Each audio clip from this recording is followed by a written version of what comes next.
Horas kesayangan Inang, selamat malam. Masih di Horas Inang, ini channel penyuara kebenaran dan keadilan. Kita masih bicara soal orang-orang yang mencari keadilan, orang-orang yang berhadapan dengan mafia, baik aparat penegak hukum maupun perbankan. Malam ini saya kedatangan 2 orang tamu agung, jauh-jauh satu dari Sangir, Bapak Melvin Ponto, satu orang Sangir, kesayangan saya dan kesayangan Inang juga tahu, Soleman Ponto. Pak Soleman, selamat datang. Selamat malam. Selamat. Iyalah, ketemu lagi kita. Horas. Iya. Jadi ini jauh-jauh dari Sangir ya? Ya, Inang jauh-jauh dari Sangir, dari perbatasan. Dari perbatasan. Ya. Jadi mencari keadilan yang sulit di Indonesia ini. Jadi saya berterima kasih melalui podcastnya Inang ini. Siapa tahu hal ini bisa didengar oleh para petinggi Polri, Pak Presiden, karena kami di daerah itu sulit mendapatkan keadilan, Inang. Karena banyak oknum-oknum nakal di kepolisian maupun di perbankan itu yang bermainkan nasib masyarakat kecil seperti kita di daerah, Inang. Sampai ke Sangir ya berarti ya? Iya. Karena padahal Sangir itu jauh ya? Sangir itu jauh di utara, di perbatasan paling utara Indonesia. Perbatasan paling utara. Perbatasan ya? paling utara. Jadi artinya para mafia peradilan baik di kepolisian maupun di perbankan ini sudah sampai ke ujung-ujung pulau pelosok-pelosok. Ya, Inang. Jadi begini, Inang. Mungkin saya sedikit jelaskan karena mereka banyak di pelosok itu terjadi. Kenapa? Banyak yang kejadian seperti saya ini tapi tidak sanggup bersuara, Inang. Kenapa? Ada oknum pegawai. Boleh maju sedikit biar jelas. Jadi ya, ada oknum pegawai bank yang mempermainkan nasib kita bersama oknum kepolisian. Sehingga saat kita melapor di kepolisian, mereka menghentikan penyelidikannya tanpa ada pemeriksaan apapun daripada laporan kita. Sehingga saya berbesar hati, saya harus berjuang untuk biar hal ini tidak terjadi lebih banyak lagi. Saya berusaha mendatangi Mabes Polri. Itu bukan biaya sedikit, Inang, tapi demi kebenaran, demi keadilan kita harus berjuang untuk itu, Inang. Ya, saya bisa menjelaskan karena oknum-oknum di Polda Sulawesi Utara itu mungkin ya terlatih dengan Sambo. Jujur saja, saya mau ngomong ya, Inang. Pak Kapolri itu sudah pernah mengundang saya. Kalau saya ini saya laporkan 4 Mei 2021. Oke, kronologisnya ya. Iya. Oke. Ada laporan masuk 4 Mei 2021 tentang pemalsuan tanda tangan dan pencatatan palsu atau pendebitan rekening tabungan tanpa seizin saya. Luar biasa. Ya. Bisa itu? Ya, buktinya ada. Saya pikir hanya Joshua saja sudah mati bisa keluar rekeningnya. Ternyata masih hidup pun juga dipalsu. Bisa, Inang, dipalsukan. Oke. Nah, setelah saya laporkan ke Polda Sulut, berjalannya waktu hampir 6 bulan, tahu-tahu Polda Sulut menghentikan penyelidikannya tanpa ada pemeriksaan dokumen forensik atas pemalsuan tanda tangan yang saya laporkan. Dan oleh karena itu saya melapor ke Mabes Polri. Hampir setahun lebih saya di Mabes Polri berjuang. Ya, akhirnya terbuka jalan saya ketemu dengan Pak Kapolri. Oh, ketemu ya? Ya, saya diundang Pak Kapolri jam 8:30 malam. Luar biasa. Itu tahun 2022 Oktober. Okay. Akhirnya saya datang ke Mabes Polri. Di situ Pak Kapolri cukup baik ya saya anggap pada waktu itu, dan beliau memerintahkan Kapolda Sulut untuk melakukan gelar perkara atas kasus saya ini. Dan berdasarkan hasil gelar perkara, kasus saya ini dibuka kembali dan ditemukan tindak pidana. Berarti kan penghentian penyelidikan lalu salah. Itu sudah betul-betul kelihatan ada permainannya. Begitu dibuka, ditingkatkan ke penyidikan, dan pada tanggal 13 Desember Polda Sulut mengirim SPDP ke Kejaksaan Tinggi Sulawesi Utara.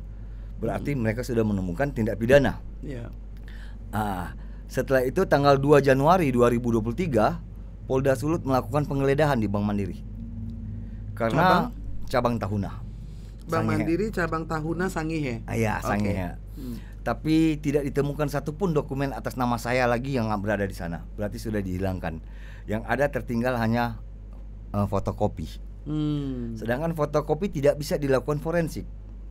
Forensik kan harus ada aslinya. Jadi diduga ini, saya menduga sudah ada permainan ini antara Kasubdit Polda Sulut, Kasubdit Perbankan Polda Sulut, AKBP Heru Hediantoro yang bermain dalam hal ini. Karena dalam penghentian penyelidikan lalu beliau adalah Kasubditnya. Dan saya punya bukti-bukti atas ketidakprofesionalan beliau yang didukung pada waktu itu oleh Wadir Krimsus Polda Sulut yang saat ini masih menjabat, yaitu AKBP Robi Rahadian, yang menghentikan penyelidikannya yang saya anggap tidak profesional. Dan saya sudah sampaikan ini, saya sudah kirim rekaman itu kepada Pak Kapolri sih. Jadi Pak Listio Sigit sudah tahu ya tentang apa yang terjadi dan bagaimana kinerja di Kapolda Sulut ya? Di Polda Sulut. Oke. Ya, tapi selanjutnya setelah itu kan setelah ada penghilangan barang bukti seharusnya sudah ada penetapan tersangka. Karena pengarsipan di bank itu kan luar biasa harusnya, melindungi nasabah, arsip. Tahun baru hilang ya. 5 tahun kan harus disimpan. Betul, dan itu ada SOP yang sangat ketat. Dan ada pernyataan rekaman video juga dari Wakil HIT Area Mandiri Sulawesi Utara bahwa dokumen itu ada sejak 2021, mereka simpan. Mengingat ada penyelesaian masalah, untuk penyelesaian masalah. Tapi sampai detik ini belum ada penetapan tersangka, sudah hampir 2 bulan.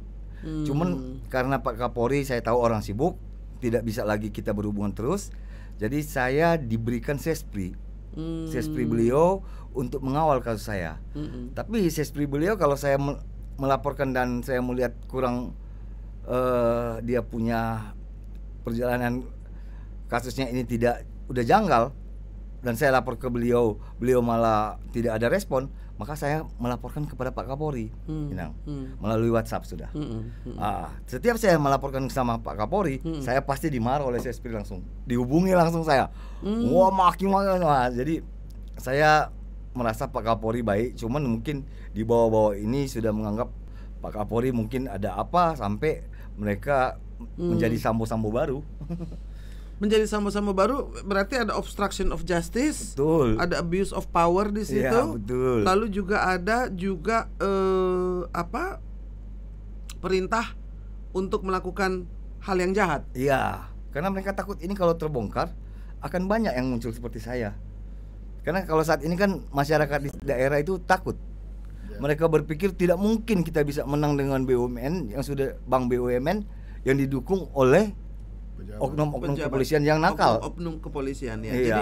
Jadi ada oknum di perbankan, lalu ada oknum di kepolisian, mereka berkolaborasi. Iya. Korbannya adalah Pak Melvin Ponto dan ada banyak teman-teman lagi yang seperti ini. Tidak sanggup melapor lah, karena kalau kita melapor ke polisi sudah tahu lah Inang, kita butuh biaya, butuh kos segala macam ya. Itu bukan sedikit. Jadi orang bilang kan biasa itu ada istilahnya, kalau kita hilang ayam melapor ke polisi hilang kerbau. Itu kredo itu ternyata betul ya. Jadi bukan hanya hilang uang, hilang tenaga juga, dan sudah 2021 berarti udah 2 tahun ya. 2 tahun. Jadi 2 tahun. Ya. Nah, sekarang ini status terakhirnya tuh seperti apa Pak Melvin? Status terakhir sampai saat ini masih pemeriksaan saksi-saksi. Dan bisa saya perlihatkan nanti dokumennya ini dari SP2HP bulan November sampai dengan SP2HP bulan Januari terakhir saya terima tanggal 24 akhir Januari, itu masih pemeriksaan saksi-saksi yang sama. Tidak dibawa kemana-mana, masih muter-muter gitu. Muter-muter aja di situ. Jadi ya saya keberatan, kemarin saya melaporkan by WhatsApp kepada Pak Kapolri. Tapi saya dihubungi oleh Sespri, marah-marah. Kenapa harus lapor Kapolri? Oke, jadi itu berarti ada mekanisme yang tidak jalan ya, Pak Ponto ya. Kan tidak semua urusan harus ditangani Kapolri, ada sistem yang tidak jalan dong. Berarti Polda Sulut nggak berfungsi atau bagaimana? Betul. Jadi kalau melihat hal ini, sepertinya Polda Sulut ini tidak berjalan ke bawah. Akibatnya rakyat yang di bawah ini frustasi. Kemana lagi kita mencari keadilan? Betul. Ke Polres tidak jalan, ke Polda tidak jalan. Akhirnya tembak langsung ke Kapolri. Padahal Kapolri sendiri kita tahu pasti kerjaannya banyak. Nah, tapi sangat bagus Kapolri ini. Kalau saya bilang surprise, seorang Kapolri masih mau menjawab WhatsApp si Melvin ini. Itu bagi saya surprise. Berarti ada perhatian beliau. Nah, tentunya perhatian ini seharusnya menjadi perhatian bagi pejabat polisi yang ada di sana. Lihat, Kapolri sudah punya atensi khusus, sehingga mereka harus bekerja lebih baik. Tapi kalau seperti ini artinya untuk apa Kapolri seakan-akan tidak ada apa-apanya di depan mereka. Iya, jadi itu juga bahaya ya. Ketika penyidikan itu kan harus membuat perkara menjadi terang. Sekarang ini Abang Melvin sudah frustrasi karena berputar-putar di situ saja. Iya. Itu dokumen palsu, pemindahan uang dari rekening itu berapa jumlahnya? Memang tidak banyak, ya, Inang. Tapi bukan soal banyak ya. Jadi kalau jumlahnya yang 400 juta awalnya. Jadi mereka ambil dari rekening tabungan saya, Inang. Itu banyak itu 400 juta. Apa tidak banyak? Tapi itulah Inang yang terjadi. Banyak itu, Abang. Jadi mereka memalsukan tanda tangan saya, meminta lagi sama ibu saya yang sudah tua pada saat itu. Saya kan tidak tinggal di Sangir. Waktu itu saya di Medan, Inang tinggalnya. Jadi mereka meminta lagi sama orang tua saya untuk 400 juta lagi. Katanya masih ada utang saya 400 juta. Pada bank. Padahal tidak ada. Tidak ada lagi kan. Itu dokumen yang sudah dihilangkan, Inang. Seharusnya dari awal, pemeriksaan awal itu ada pernyataan dari kepala bagian kredit, ada videonya, Inang, semua buktinya ada, menyatakan bahwa dokumen asli itu ada di bank. Begitu juga dengan wakil Hit Area Bank Mandiri Sulawesi Utara. Di depan Dirkrimsus Polda Sulut menyatakan itu ada. Tapi ya setelah dilakukan penggeledahan, setelah diminta oleh Polda Sulut tidak diberikan oleh bank. Akhirnya dinaikin ke penyidikan dan dilakukan penggeledahan. Upaya paksa. Ini pelanggaran undang-undang perbankan yang dilakukan oleh bank negara. Ya. Itu uang yang bisa berpindah dengan dokumen palsu itu pada bank Mandiri. Bank Mandiri ya. Cabang Tahuna tadi itu ya. Nah, ini kan mengkhawatirkan. Betul. Pak Ponto. Ada masalah dengan BNI, ada masalah dengan Bank Mandiri. Ini kan ada yang namanya Himbara, Himpunan Bank Negara. Ya kan, harusnya menjadi paling kredibel. Seharusnya Bank BNI, Bank Mandiri, yang ada di sana, BRI, itu harusnya kredibel. Itu harusnya menjadi tumpuan harapan masyarakat di sana, bahwa ketika mereka menyimpan uang atau meminjam uang, mereka aman, tidak menjadi objek untuk diperas seperti ini. Sehingga ketika Melvin cerita sama saya, bagi saya itu kok suatu hal yang luar biasa itu. Saya meninggalkan Sagir 30 tahun lalu itu aman-aman saja itu bank-bank. Tapi kok sekarang kenapa kok jadi begini? Berarti kan ada something wrong itu. Something very wrong. Dan itu tidak mungkin sendiri karena ada sindikatnya berarti ya. Nah, dia tidak mungkin bekerja sendiri kalau yang dilaporkan ini justru menjadi guardian. Justru menjadi centeng. Protektor. Nah, memang bahasa Perancisnya centeng. Kalau saya melihat perkembangan terakhir, memang sepertinya di Pulau Sangir ini agak tidak bagus perkembangan penegakan hukum ini. Dari mana? Mungkin ingat masalah tambang emas. Ingat sekali. Iya kan?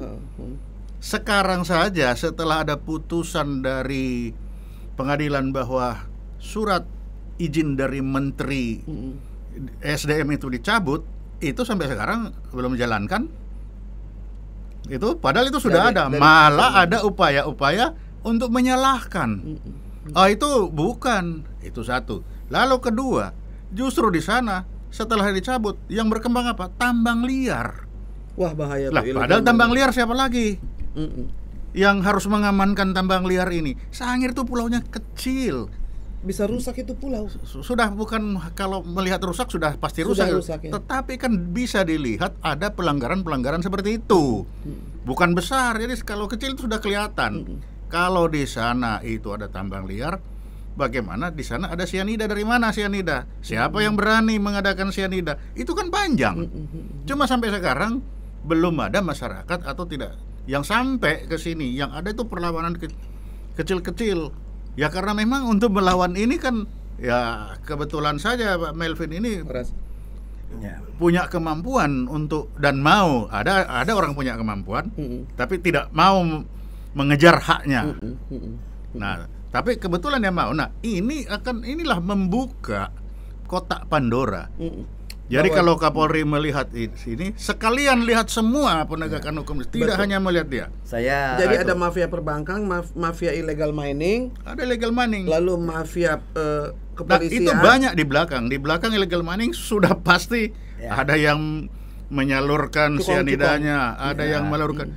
Bagaimana kalau kita bilang di sana miningnya itu tambang rakyat, ya? Tambang rakyat pacul dong. Iya. Tapi yang datang ekskavator. Di mana ini? Kan itu. Saya potong sedikit. Saya pernah mendatangi Kapolres Sangir juga. Oke. Jadi saya ingin menanyakan hal itu kepada beliau. Tapi memang beliau belum menerima saya. Udah janjian 3 kali, saya 3 kali tapi saya sampai sudah dipanggil tidak ada. Jadi saya kan masa loh kenapa? Dan waktu saya datang ke rumah beliau, saya lihat ada mobil-mobil off-road. Begitu banyak. Jadi saya tanya sama masyarakat sana, wah Pak Kapolres hobi main off-road ya? Tapi ada isu-isu berkembang katanya mobil off-road itu dipakai buat tambang ilegal. Jadi ini mungkin ada Ismail bolong juga. Di sana. Itu kan nyata, sudah dibuka. Ini nyata. Sudah dibuka Ismail bolong sudah nyata dibuka, berarti kan tidak tertutup kemungkinan bahwa illegal mining di pulau-pulau lain di negeri tercinta ini juga menggunakan pola yang sama, memakai guardian yang sama. Sehingga pelanggaran-pelanggaran hukum itu menjadi wajar karena yang melakukannya adalah aparat penegak hukum. Aparat yang ada di sana. Yes. Semua aparat yang memiliki kuasa bisa tersangkut di sana, saling menutupi. Oke, jadi ini adalah contoh bahwa bagaimana Abang Melvin bisa sampai ke Jakarta dan bisa membuka banyak hal dengan harapan agar ada titik terang. Ya, jadi kita berharap ada titik terang, ada dari pemerintah ya, terutama ya kita berharap ada penegakan hukum yang baik, perubahan yang baik dalam penegakan hukum. Karena kalau Inang saya pernah dengar cerita dari Bang Haris Asar bahwa polisi itu bekerja ada 3 hal. 1, karena ada atensi. 2, karena ada uang. Dan 3, karena viral. Tapi saya lihat viral dan atensi sudah tidak jalan. Karena atensi Pak Kapolri buktinya tidak jalan di Polda Sulut. Tidak berjalan dengan baik. Sehingga yang ada mungkin ya uang ya. Ya kalau masyarakat tidak punya uang berarti tidak ada keadilan. Ya, itulah satu keluhan yang sudah lama ya. Saya kan dulu juga pernah di LBH, lalu juga di ICW, lalu mendirikan KPK. Itu dalam hal ini kita ini menjadi masalah karena yang korup itu adalah aparat penegak hukum kita. Dan itu harus disadari. Bukan pengusaha, bukan hanya anggota DPR, bukan hanya bupati-bupati atau wali kota yang banyak memenuhi Sukamiskin. Yang lebih mengerikan karena yang korup itu adalah aparat penegak hukum. Makanya didirikan KPK untuk membersihkan nih kepolisian, kejaksaan, dan kehakiman. Kalau ini masih terjadi, kan berarti ada yang salah dengan sistemnya. Jadi apa yang ingin disampaikan oleh Pak Melvin di sini? Karena 400 juta itu uang yang banyak. Iya, jadi bukan sedikit juga saya berjuang untuk mencari keadilan sampai ke Jakarta agar membuka kotak Pandora yang betul-betul ini seperti fenomena gunung es ya, kejadian sebenarnya banyak terjadi di daerah, tapi ya karena ada oknum-oknum kepolisian yang nakal seperti yang saya sebutkan tadi, ada AKBP Heru Hediantoro yang saya duga dan ada rekamannya semua, itu sangat disesalkan ya. Jadi harus ada tindakan nyata dari Kapolri. Ya contohnya juga saya agak kecewa juga dengan Kompolnas di bawah kepimpinan Pak Benny Mamoto. Apa yang terjadi dengan Kompolnas? Ternyata pada waktu penghentian lalu itu sudah dilakukan gelar perkara dan ada rekomendasi dari Kompolnas untuk Polda Sulut pada waktu penghentian kasus saya. Nah, sedangkan Kompolnas kan biasanya kalau melakukan gelar perkara mengundang kita sebagai ini saya tidak diundang pada saat itu. Sehingga waktu saya mendatangi Pak Benny berjanji sama saya akan melakukan gelar perkara di Manado dan dia akan mengundang saya. Tapi setelah itu tidak ada lagi, cuman waktu ketemu saja, mungkin ada orang banyak. Beliau menyampaikan seperti itu. Makanya kalau menurut pandangan saya, walaupun saya satu daerah sama-sama dari Sulawesi Utara dengan Pak Benny Mamoto, mulai dari kasus-kasus Brigadir Joshua ini semua kita tahu kasihannya. Itu Kompolnas bagaimana dia punya sandiwaranya, menjadi corong dari Iya. Sambo pada waktu senario Duren 3. Betul. Jadi ya saya kira Pak Benny Momoto tak panas lagi untuk jadi pimpinan Kompolnas hari ini. Ya, mungkin masih ada yang lain yang lebih baik. Itu datang dari orang Sulawesi Utara sendiri ya, Iya. kan, yang kecewa. Itu begini, berarti fungsi pengawasan itu memang tidak jalan ya? Iya. Saya tanya Pak Betul. Sulaiman. Sepertinya di sana itu jalan suka-suka sendiri. Karena tadi kan di Pulau Sangir, itu kan Pulau Sangir. Sekarang ada satu pulau lagi, Pulau Siau. Oh, tempat asalnya Eliezer. Ya, Ya. betul. Di Pulau Siau itu makam dari leluhur saya. Oh begitu. Ya, ada satu makam dari leluhur saya itu Boki Abigail Ponto, Oke. yang bapaknya itu adalah Yakob Ponto yang ada sekarang di Sangkan Hurip. Raja Yakob Ponto yang ada di Sangkan Hurip. oke. Anaknya itu adalah Abigail Ponto, permaisuri. Tiba-tiba kuburannya ini dipindahkan tanpa pemberitahuan kepada keluarga. Kok bisa? Nah, itu dia. Sudah dilaporkan ke polisi, Polres. Sampai hari ini tidak ada tindak lanjut. Hanya dipanggil, ditanya bulan Agustus, September kemarin. Sampai hari ini tidak ada tindak lanjut. Kita sudah menulis surat, keluarga saya menulis surat kepada Ombudsman untuk meminta bagaimana Polres Siau untuk menindaklanjuti ini. Tapi tidak ada tindak lanjut. Nah, Ini ada kebuntuan hukum ya kalau saya lihat ya Ya. Pak ya. Kayak polisi nakal mengadukan kepada, kita adukan kepada Propam. Sementara kalau Kadif Propamnya seperti Sambo, ini yang terjadi ya kan. Ya. Tadi yang dikatakan oleh Abang Marvin mengadukan kepada Kompolnas ya kan, tetapi Benny Mamoto sendiri tidak mendukung, malah akhirnya membuat perkara ini menjadi digelar tanpa Nama saya dan dihentikan pada waktu dan lalu. dihentikan, yang Penyelidikan. seharusnya diteruskan ya. Iya. Jadi yang dilakukan oleh Kompolnas menjadi terbalik ya. Iya. Makanya tadi silakan, mungkin kalau ada pesan yang mau didengarkan kepada Pak Kapolri atau kepada Pak Mahfud, silakan. Ya, mudah-mudahan hal ini saya berharap didengar oleh Pak Presiden, Pak Kapolri dan Pak Mahfud MD selaku Menko Polhukam. Dan Ketua Kompolnas. Ya, ya selaku Ketua Kompolnas mungkin akan ada perubahan.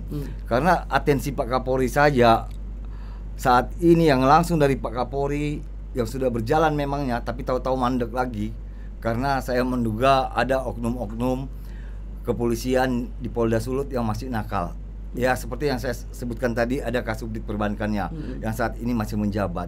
Seharusnya dengan dibuka kembali kasus saya ini berarti sudah menyatakan bahwa penghentian lalu penuh dengan modus atau tanda rekayasa. Itulah yang saya harapkan, dan agar Pak Kapolri berwibawa di mata masyarakat. Atensi Pak Kapolri ini kan tidak dipandang saya anggap oleh Polda Sulawesi Utara. Oleh karena itu ada tindakan tegas dari Pak Kapolri. Kami berharap masyarakat dari perbatasan yang sudah jauh-jauh dan saya bisa menyampaikan, Inang, saya dapat atensi dari Pak Kapolri, saya begitu sulit masih mendapatkan keadilan.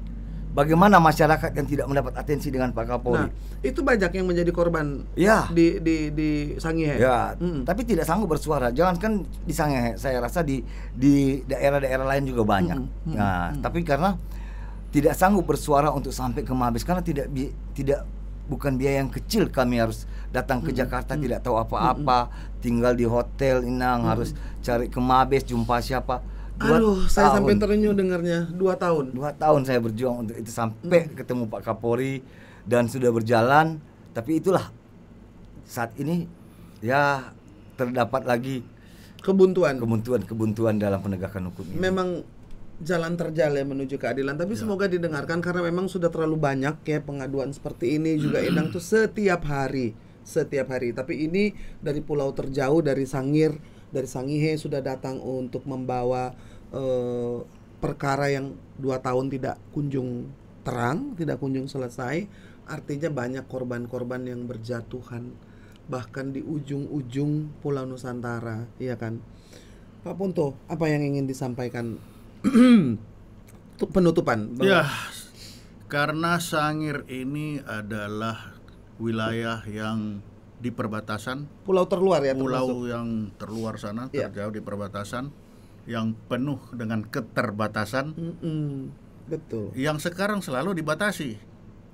Nah, dari harapan saya yang kebetulan berasal dari Sangir saya sana, supaya apa yang di jeritan hati masyarakat yang ada di wilayah utara ini yang diwakili oleh Pak Melvin, dan seperti tadi juga saya memperlihatkan, bukan hanya Pulau Sangir tapi di Pulau Siau Pulau pun Siau juga ada, bukan hanya mafia perbankan, tapi mafia illegal mining.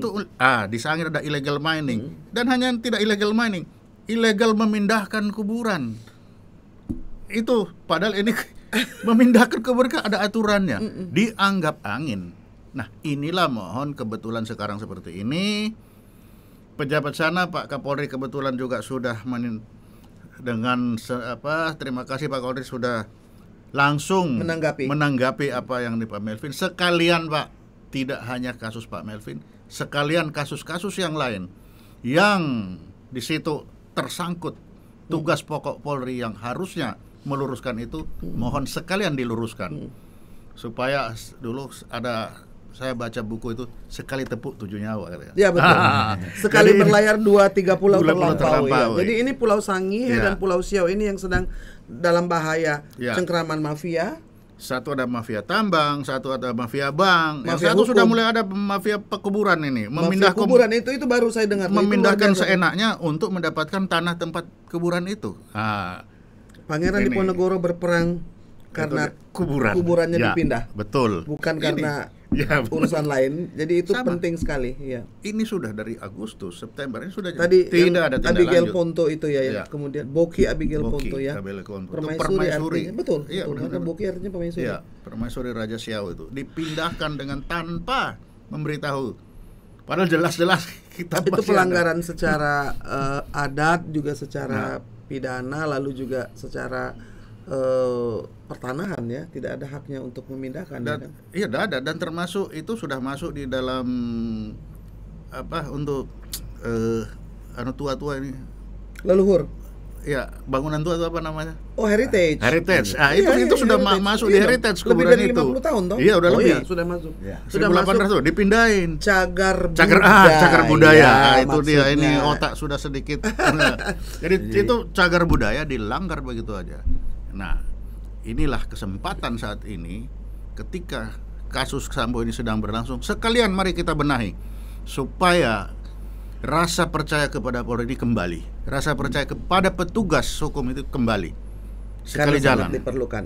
Sangat diperlukan karena ada ilmu intelijen itu menyatakan, mengajar kita, kalau menghancurkan suatu negara, hancurkan dulu sistem hukumnya. Biarkan masyarakat itu tidak percaya kepada pemerintah.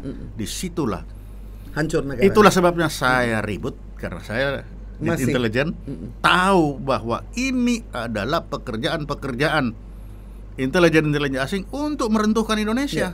Dibuatlah hati sini. Dan mudah-mudahan para pejabat petinggi ini mengerti bahwa yang ada sekarang itu sebenarnya adalah penindasan rakyat. Bukan itu saja, bahwa itu adalah hasil pekerjaan negara lain yang menginginkan kita itu hancur dari dalam. Betul. Dan ingat, Indonesia dari dulu, kerajaan Indonesia dari dulu tidak pernah hancur dari luar, tapi selalu hancur dari dalam. Inilah yang harus kita jaga. Kehancuran negara itu dimulai dari kehancuran hukum. Silakan. Satu lagi saya ingin sampaikan. Kalau ada satu Melvin, saya yakin ada beribu-ribu Melvin yang terjadi kejadian seperti saya. Betul. Mohon Pak Kapolri memahami dan menindaklanjuti hal ini. Kami di daerah sangat menderita dengan pelakuan seperti ini. Kami masyarakat kecil yang hidup pas-pasan, tapi demi mencari keadilan, kami meninggalkan pekerjaan yang berantakan, meninggalkan keluarga hanya karena untuk mendapatkan sedikit keadilan. Mudah-mudahan Pak Kapolri iba dengan kita dan mendengar hal ini, karena saya yakin bukan cuma satu Melvin, ada beribu-ribu Melvin yang tidak sanggup bersuara sampai ke sini, Inang. Itu aja harapan saya. Semoga, karena saya sendiri juga melihat bahwa saking begitu banyaknya, saya merasa bahwa ini podcast ini menjadi seperti oase di padang pasir. Sudah tidak tahu mau kemana lagi. Sudah tidak tahu mau kemana. Paling tidak ada satu yang bisa mungkin melegakan ya Pak Melvin ya. Ada yang namanya rekam jejak digital. Apa yang kita lakukan, himbauan ini ya kan, suara hati nurani rakyat. Saya selalu percaya Vox Populi, Vox Dei. itu akan dicatat. Yang terjadi ini, kita mengungkap kebenaran, mencari keadilan, akan tercatat selama ratusan tahun. Yang ada di YouTube, yang ada di sosial media, karena kita menggunakannya untuk mencari keadilan, ya kan? Untuk perbaikan. Masih percaya bahwa negara ini ada bersatu, berdaulat, adil dan makmur. Ya. Dan itu tidak bisa menjadi makmur kalau tanpa keadilan. Jadi kesayangan Inang semua, kita sudah dengarkan dua orang kesayangan Inang dan juga dua orang yang berani mengungkapkan. Yang satu datang dari jauh-jauh dari Sangir, yang satu adalah sahabat kita yang sampai pensiun, yang sampai selama hayat masih dikandung badan katanya masih akan tetap berjuang untuk negeri ini dengan mengungkap kebenaran dalam rangka mencari keadilan. Semoga kita akan semakin bersatu dan didengar oleh para penegak hukum yang harusnya menjalankan tribrata dan catur prasetya. Lindungilah rakyat Indonesia. Jangan lindungi oknum dan bandit-bandit mafia yang menghancurkan bangsa dan negeri ini. Terima kasih kesayangan Inang, Horas. Terima kasih ya. Terima kasih Bang Halim. Yes. Thank you.